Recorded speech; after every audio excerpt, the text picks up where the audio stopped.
Genealogías monárquicas, crónicas tediosas, miles de batallas y finalmente cero gracia. Hasta ahora, eso sí, porque en el primer volumen de Historia Universal Freak fue el turno de la prehistoria, la Edad Media y demás. Ahora es el turno de la modernidad. Para conocer más detalles de esta obra, estamos con Joaquín Barañao, autor de Historia Universal Freak, volumen 2. Joaquín, gracias por estar aquí con nosotros. ¿Qué tal? Bien, muy bien, muchas gracias por invitarme. Nuevamente aquí el libro, porque es el segundo volumen de, podríamos decir, el lado B de la historia, ¿no? Es uno de los lados B de la historia, ya. Sí. Es una manera de contarla diferente, así es. ¿En qué sentido? Por ejemplo, yo estaba leyendo que en este número que habla de la modernidad, antes te ibas para la prehistoria, ahora es todo el periodo moderno. Hay varios datos, por ejemplo, de dónde salieron las latas de conserva. Ahí hay una historia bien interesante. Claro, como bien dices, el primer número va desde el Big Bang hasta la Revolución Francesa y este va desde Napoleón hasta nuestros días y hay un epílogo del futuro. Y, por ejemplo, las latas de conserva, como tú dices, fue un concurso del ejército de Napoleón. Ellos necesitaban alguna manera de preservar la comida. Y bueno, finalmente lo gana un señor que se llama Nicolas Appert y tardaron años en pagarle y eso fue todo un rollo. Fue además gracioso que se inventa las latas de conserva, pero pasaron cerca de 4 décadas hasta que a alguien se le ocurre inventar el abrelatas. Claro, 35 años para que se inventara ahora algo tan común como el abrelatas. Sí, parecido por lo demás a que los fósforos se inventaron después que el encendedor, cosa que también a veces la gente se sorprende. Claro, y eso es lo que sorprende también de este lado B, son anécdotas que también en este relato de la historia como que uno va dejando de lado, pero son bien atractivos, ¿no? ¿Cómo tú vas recopilando estos para finalmente transformarlo en un libro?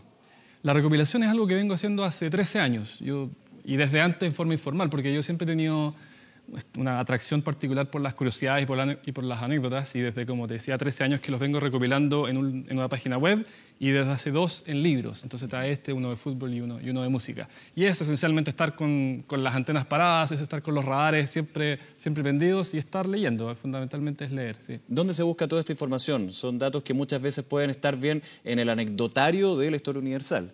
Sí, los datos, en general, los datos existen. Aquí no hay, y para no tirarme, digamos, méritos que no merezco, estos datos, la verdad que están disponibles hay que ir recopilándolo. En la bibliografía. Aquí, digamos, el desafío, la dificultad era ser capaz de, por un lado, curar, es decir, seleccionar los mejores datos, insertarlos en un relato coherente y plantearlos en un hilo conductor común. Pero la información existe, los libros están publicados y es cosa de... La verdad que hay mucha pimienta histórica, lo que pasa es que hay que saber encontrarla, hay que saber desmenuzarla y contarla. Hablábamos en la presentación que muchas veces hablar de historia para los niños, especialmente cuando hay que tratar de inculcarles el amor por lo que ya pasó y de alguna manera aprender para lo que va a pasar, muchas veces tiene ese relato que puede ser muy denso, muy fome finalmente. Aquí me imagino que la idea es darle un giro, ¿no? Bueno, es importante mencionar que a veces esas cosas que uno puede llamar fomes y que tú tienes razón, a veces lo son, suelen ser cosas importantes. Entonces, claro, ese es el problema. Claro, entonces, que no tienen su justa medida, digamos, el relato. Uno no puede decir, ¿sabes qué? En realidad es muy fome explicar cuáles son las consecuencias de la Revolución Francesa, así que simplemente vamos a contar las anécdotas de Robespierre. Uno no puede hacer eso. Entonces, los hechos importantes hay que narrarlos. Lo que yo creo que ayuda es, dentro del relato de los hechos importantes, que pueden o no ser entretenidos, es incorporar toda esta salsa histórica, toda esta pimienta que yo creo que lo hace más llevadero y que creo que a los niños y a los adolescentes les puede ayudar a hacer la historia más llevadera. Claro, porque finalmente se van recordando nombres de autoridades, nombres de figuras históricas que fueron cambiando el curso del planeta finalmente, ¿no? Claro, exactamente. Yo lo que he dicho varias veces es que creo yo que las curiosidades, estos datos freak, operan como un ancla en la memoria, porque uno se va a olvidar probablemente del siglo, se va a olvidar del periodo, del estilo arquitectónico del castillo, pero se va a acordar de la anécdota asociada. Y al recordar la anécdota, uno ya tiene un cabo de qué agarrarse para recordar lo que sí es importante. Coméntame, por ejemplo, otra anécdota para seguir un poquito de la conversación. Hablábamos de lo de Napoleón. También hay mucha historia freak en este volumen 2 que de alguna manera va mostrando esta otra cara de la historia. Hay muchísima historia. Se cuenta, por ejemplo, el caso de la Guerra Fría, todo el espionaje entre Estados Unidos y la Unión Soviética. Ahí hay muchas anécdotas que son realmente diferentes. Por ejemplo, hay un proyecto que se llamaba el Acoustic Kitty, que el objetivo era equipar a un gato con micrófonos y que espiara así la embajada soviética. Y después de meses de entrenamiento y que lograr controlar el hambre, que era lo más difícil, finalmente están listos, lo sueltan frente a la embajada soviética y pasa un taxi, lo atropella y se acabó el programa. Entonces, de ese tipo de historias de la Guerra Fría hay varias similares. Sí. Claro, porque muchas historias de los conflictos, generalmente hay muchas de esas historias freak, ¿no? Mucho de ese dato de cuando se trató de llevar a cabo una estrategia, finalmente no resultó, pero más allá de que fue algo infructuoso y no quedó en los anales de la historia, termina siendo algo bien de este lado oculto, digamos. Claro. Yo diría que queda en los anales de la historia, pero queda en anales en la segunda fila de la alacena de la fila de libros, digamos. O sea, no quedan en primera línea, pero quedan. También, por ejemplo, en la Guerra Fría, lo que ocurría es que existía un proyecto para sacar imágenes de espionaje desde satelitales, pero todavía no existía la tecnología para enviarlas digitalmente. Entonces los rollos se soltaban y había que capturar los rollos en el aire antes de que cayeran. Y lo gracioso es que se demoraron creo que 3 intentos en capturar el primero en el aire, una cosa súper difícil, y cuando caían, llegaban a tierra y tenían un mensaje que decía, por ultra secreto, por favor devolver al gobierno de Estados Unidos, lo cual era la mayor tentación para cualquier persona que encontrara algo así. Claro, también es bien interesante lo que hacen las grandes autoridades, las figuras históricas. Por ejemplo, en el libro se comenta lo que hizo Kennedy con respecto a los habanos en Cuba. Si nos puedes comentar un poco de eso, en plena Guerra Fría y cuando ya la cosa estaba bien compleja entre la isla y Estados Unidos. Así es, claro. Cuando una noche le dice a su secretario, le dice, mira, necesito que vayas y consigas todos los habanos Petit Upmann que puedas conseguir. Una noche fría de invierno en Washington y el hombre va y compra todo lo que encontró abierto, eran sus habanos favoritos, llega de vuelta y le dice, Mr. President, esto es lo que conseguí, y lo mira y le dice, ok, entonces saca un papel de su escritorio y firma y era el bloqueo a Cuba.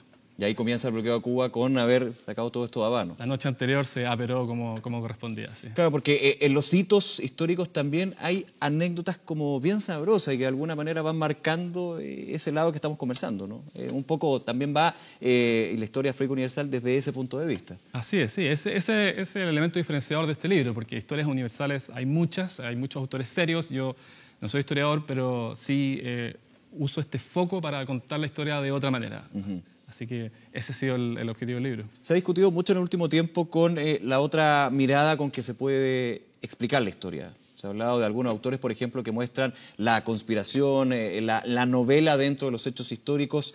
Hay algunos que dicen que es muy bueno porque evidentemente va generando mayor difusión de la historia. Hay algunos más puristas que dicen que no es la idea porque finalmente se va sacando la seriedad. ¿Qué crees tú de eso? Y cómo también ha ido cambiando el relato de la misma historia chilena, por ejemplo.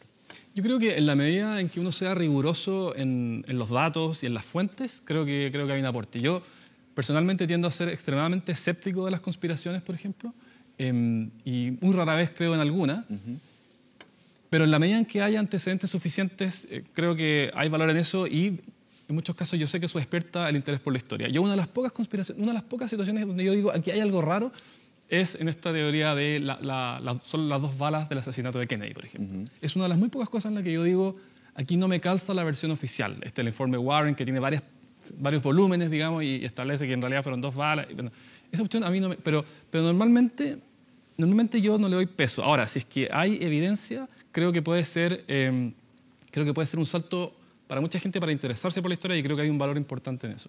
Claro, en ese punto tú decías, tú no eres historiador, pero sí recopilas, vas tomando lo que está en el ambiente, digamos, todos estos datos.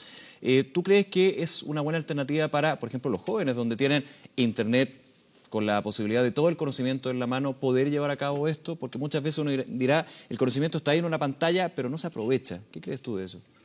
Bueno, Internet es maravilloso, pero a la vez encierra algunos riesgos. Y yo creo que antiguamente, antes de Internet, había, digamos, casi todo lo que uno veía en una biblioteca era trigo y ahora hay mucho trigo mezclado con paja en Internet. O sea, hay mucha información poco fidedigna, hay mucho charlatán, entonces... Mucha desinformación, finalmente. Mucha desinformación. Ahora todos sabemos, Facebook tiene un tremendo problema con las noticias falsas. Entonces hay muchos blogs de gente que tiene opiniones. Entonces...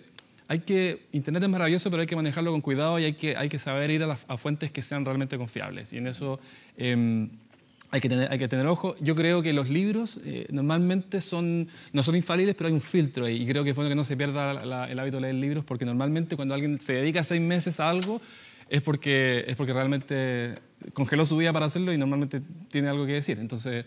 yo creo que es un libro que puede ayudar a la gente a volver a encantarse con la historia. Muchas veces nosotros nos enseñaron en el colegio y nunca volvimos a encontrarla. Y creo que leer la historia universal de adulto creo que tiene un valor que vale la pena echarle una mirada. Joaquín, muchas gracias por acompañarnos nuevamente aquí Historia Universal Freak, volumen 2. El volumen 1 le fue bien, así que tenía que llegar entonces hasta la etapa de la modernidad con todas las pildoritas relevantes de la historia. Joaquín, muchísimas gracias, que esté muy bien. No, muchas gracias a ti por la invitación. Cuídate, chao.